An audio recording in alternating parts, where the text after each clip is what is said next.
Board ಎಕ್ಸಾಮ್ಗೆ high court ಈಗ green signal ನೀಡಿದೆ. 5, 8 ಮತ್ತು 9ನೇ ತರಗತಿ ಬೋರ್ಡ್ ಪರೀಕ್ಷೆ ನಡೆಸೋಕೆ ಆದೇಶವನ್ನ ನೀಡಲಾಗಿದೆ. ಬಹಳ ಗೊಂದಲ ಇತ್ತು ಪೋಷಕರಲ್ಲಿ. ಎಕ್ಸಾಮ್ ಏನಾದರೂ ಕ್ಯಾನ್ಸಲ್ ಆಗಿಬಿಡುತ್ತಾ, ಈ ಶೈಕ್ಷಣಿಕ ವರ್ಷದ ಅವಧಿ ಮಾರ್ಚ್ 31ಕ್ಕೆ ಕೊನೆ ಆಗುತ್ತೆ, ಅಷ್ಟರೊಳಗಡೆ ಮುಗಿಯುತ್ತಾ ಅಥವಾ ಕ್ಯಾನ್ಸಲ್ ಆಗುತ್ತಾ ಅಂತ ಬಹಳ ಗೊಂದಲಗಳಿತ್ತು. ಬಟ್ ಈಗ ಒಂದು ಸ್ಪಷ್ಟ ನಿರ್ಧಾರ, ತೀರ್ಪು ಸಿಕ್ಕಿದೆ. ಅರ್ಧಕ್ಕೆ ನಿಂತಿದ್ದ ಪರೀಕ್ಷೆಯನ್ನ ಮುಂದುವರಿಸೋಕೆ ಸೂಚನೆ ಕೊಡಲಾಗಿದೆ. ನ್ಯಾಯಮೂರ್ತಿ ಸೋಮಶೇಖರ್, ನ್ಯಾಯಮೂರ್ತಿ ರಾಜೇಶ್ ರೈ ವಿಭಾಗೀಯ ಪೀಠದಿಂದ ಈ ಮಹತ್ವದ ತೀರ್ಪು ಬಂದಿದೆ. ರಾಜ್ಯ ಸರ್ಕಾರಕ್ಕೆ ಬೋರ್ಡ್ ಪರೀಕ್ಷೆ ನಡೆಸೋಕೆ ಈಗ ಅವಕಾಶ ಸಿಕ್ಕಿದೆ. ಹಾಗಾಗಿ ಸೋಮವಾರದಿಂದ ಎಕ್ಸಾಮ್ ಮತ್ತೆ ಶುರುವಾಗುತ್ತೆ. ಈಗ 8, 9 ಎರಡೆರಡು ಎಕ್ಸಾಮ್ ಮುಗಿದಿದ್ದಾವಂತೆ. 5ನೇ ತರಗತಿ 4 ಮುಗಿದಿದ್ದಾವೆ. ಹಾಗೆ ಇನ್ನುಳಿದಂತಹ ಪರೀಕ್ಷೆ ನಡೆಯುತ್ತೆ. ಬೋರ್ಡ್ ಎಕ್ಸಾಮ್ಗೆ ವಿರೋಧವನ್ನ ವ್ಯಕ್ತಪಡಿಸಿದ್ವು ಖಾಸಗಿ ಶಾಲೆಗಳ ಸಂಘಟನೆಗಳು. ಉದಾಹರಣೆಗೆ ರುಪ್ಸಾ ಸಂಘಟನೆ ಕೂಡ ಹೌದು. ಅಂದರೆ ಶಾಲೆಯ ಹಂತದಲ್ಲಿ ಎಕ್ಸಾಮ್ಗಳನ್ನು ನಡೆಸಬೇಕು, ಬೋರ್ಡ್ ಪರೀಕ್ಷೆ ಬೇಡ ಅಂಥೇಳಿ ವಾದವನ್ನು ಮಾಡಿದ್ರು. ಏಕಸದಸ್ಯ ಪೀಠದಲ್ಲಿ ಮೊದಲು ಅರ್ಜಿ ವಿಚಾರಣೆ ಆಯಿತು. ಆಮೇಲೆ ಅಲ್ಲಿ ಖಾಸಗಿ ಶಾಲಾ ಒಕ್ಕೂಟಗಳ ಪರವಾಗಿನೇ ಬಂದಿತ್ತು. ಅದಾದಮೇಲೆ ವಿಭಾಗೀಯ ಪೀಠದಲ್ಲಿ ವಿಚಾರಣೆ ನಡೀತು. ವಾದ ಪ್ರತಿವಾದವನ್ನು ಆಲಿಸಿ ಇವತ್ತಿಗೆ ತೀರ್ಪನ್ನು ಕಾಯ್ದಿರಿಸಲಾಗಿತ್ತು. ಈಗ ಅಂತಿಮವಾದಂತಹ ತೀರ್ಪು ಬಂದಿದೆ. ಏಕಸದಸ್ಯ ಪೀಠದ ಆ ಒಂದು ತೀರ್ಪೇನಿತ್ತು ಅದನ್ನು ಈಗ ತೆರವುಗೊಳಿಸಲಾಗಿದೆ. ತಡೆಯನ್ನು ಕೊಡಲಾಗಿತ್ತು ಏಕಸದಸ್ಯ ಪೀಠದ ಆದೇಶಕ್ಕೆ ವಿಭಾಗೀಯ ಪೀಠ. ಈಗ ಸುಪ್ರೀಂ ಕೋರ್ಟ್ ಏನಿದೆ, ವಿಭಾಗೀಯ ಪೀಠದ ಆದೇಶಕ್ಕೆ ತಡೆಯಾಗಿ ನೀಡಿ ಮೇಲ್ಮನವಿ ವಿಚಾರಣೆ ಪೂರ್ಣಗೊಳಿಸಬೇಕು ಅಂತ ಸೂಚನೆ ಕೊಟ್ಟಿತ್ತು. ಈ ಹಿನ್ನೆಲೆಯಲ್ಲಿ ಸರ್ಕಾರದ ಮೇಲ್ಮನವಿ ಸಂಬಂಧ ಹೈಕೋರ್ಟ್ ತೀರ್ಪನ್ನು ಕಾಯ್ದಿರಿಸಿತ್ತು. ಬಟ್ ಈಗೆಲ್ಲವೂ ಕೂಡ ಕ್ಲಿಯರ್ ಆಗಿದೆ. 5, 8, 9ನೇ ತರಗತಿಯ ಪರೀಕ್ಷೆಗಳು ಎಂದಿನಂತೆ ಸೋಮವಾರದಿಂದ ಶುರುವಾಗುತ್ತೆ. ನೋಡಿ, ಈಗ ಮೌಲ್ಯಮಾಪನಕ್ಕೂ ಕೂಡ ಸಾಕಷ್ಟು ಸಮಯ ಬೇಕಾಗುತ್ತೆ.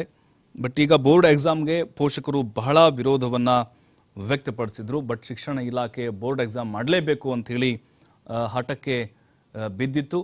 ಬಟ್ ಈಗ ಎರಡೂ ಕಡೆಯವರ ವಾದ ಪ್ರತಿವಾದದಲ್ಲಿ ಅಂತಿಮವಾಗಿ ಶಿಕ್ಷಣ ಇಲಾಖೆ ಮೇಲುಗೈಯನ್ನು ಸಾಧಿಸಿದೆ. ಬಟ್ ಇಲ್ಲಿ ವಿದ್ಯಾರ್ಥಿಗಳ ಹಿತದೃಷ್ಟಿಯಿಂದ ನೋಡೋದಾದರೆ ಬೋರ್ಡ್ ಎಕ್ಸಾಮ್ ನಡೆಸಿದರೆ ಒಳ್ಳೆಯದಾ ಅಥವಾ ಶಾಲೆಯ ವ್ಯಾಪ್ತಿಯಲ್ಲೇ ಎಕ್ಸಾಮ್ಗಳು ನಡೆದರೆ ಒಳ್ಳೆಯದಾ ಅನ್ನುವಂತಹ ಚರ್ಚೆ ಕೂಡ ಸಾರ್ವಜನಿಕ ವಲಯದಲ್ಲಿ ನಡೀತಾ ಇದೆ. ಖಾಸಗಿ ಶಾಲೆಗಳ ಒಕ್ಕೂಟ ಅಂದರೆ ಈಗ ಸರ್ಕಾರಿ ಅನುದಾನ ರಹಿತ, ಅನುದಾನ ಸಹಿತ ಶಾಲೆಗಳಿಗೆ ರಾಜ್ಯ ಪಠ್ಯಕ್ರಮಕ್ಕೆ ಸಂಬಂಧಪಟ್ಟಂತೆ ಈ ತೀರ್ಪು ಅನ್ವಯ ಆಗುತ್ತೆ.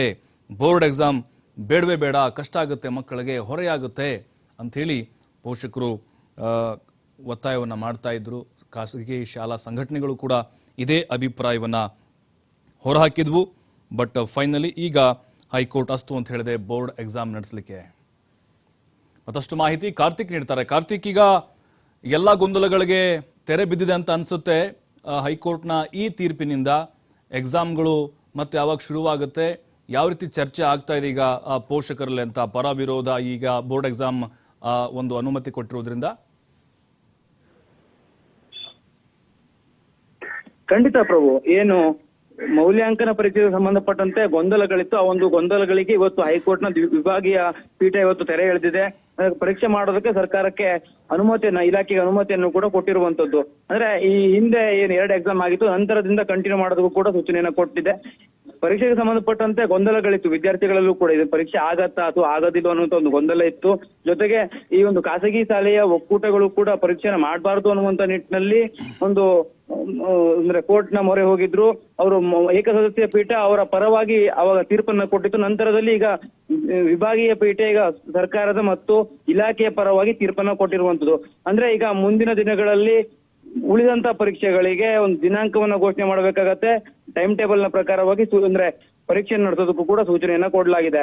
ಅದರ ಅಂದ್ರೆ ಮುಂದಿನ ವರ್ಷಗಳಲ್ಲಿ ಇದಕ್ಕೆ ಸಂಬಂಧಪಟ್ಟಂತೆ ನೀವು ಚರ್ಚೆಗಳನ್ನ ಮಾಡಿಕೊಂಡು ಯಾರ್ಯಾರು ಅಂದ್ರೆ ಈ ಒಂದು ಇಲಾಖೆ ಚರ್ಚೆ ಮಾಡಿ ಆ ಮೌಲ್ಯಾಂಕನ ಪರೀಕ್ಷೆಯನ್ನು ನಡೆಸಬೇಕಾ ಬೇಡವಾ ಅನ್ನುವಂತ ನಿಟ್ಟಿನಲ್ಲಿ ಚರ್ಚೆಯನ್ನ ಮಾಡಿ ನಂತರದಲ್ಲಿ ಮುಂದಿನ ವರ್ಷ ಕೈಗೊಳ್ಳಿ ಅನ್ನುವಂತ ಒಂದು ತೀರ್ಮಾನವನ್ನು ಕೈಗೊಳ್ಳಿ ಅನ್ನುವಂತ ಒಂದು ಸೂಚನೆಯನ್ನು ಕೂಡ ಕೋರ್ಟ್ ಕೊಟ್ಟಿರುವಂತದ್ದು. ಮತ್ತು ಜೊತೆಗೆ ಖಾಸಗಿ ಶಾಲೆಯ ಒಕ್ಕೂಟಗಳಿಗೂ ಕೂಡ ಅಂದ್ರೆ ನೀವು ಇದಕ್ಕೆ ಸಂಬಂಧಪಟ್ಟಂತೆ ಮೇಲ್ಮನವಿಯನ್ನು ಹೋಗೋದಾದ್ರೆ ಸರ್ವೋಚ್ಚ ನ್ಯಾಯಾಲಯದಲ್ಲಿ ಮೇಲ್ಮನವಿಯನ್ನ ಸಲ್ಲಿಸಬೇಕು ಅನ್ನುವಂತ ಒಂದು ನಿರ್ದೇಶನವನ್ನು ಕೂಡ ಈಗ ಹೈಕೋರ್ಟ್ನ ವಿಭಾಗೀಯ ಪೀಠ ಕೊಟ್ಟಿರುವಂತದ್ದು. ಪ್ರಭು, ಥ್ಯಾಂಕ್ ಯು ಕಾರ್ತಿಕ್ ಮಾಹಿತಿಗಾಗಿ.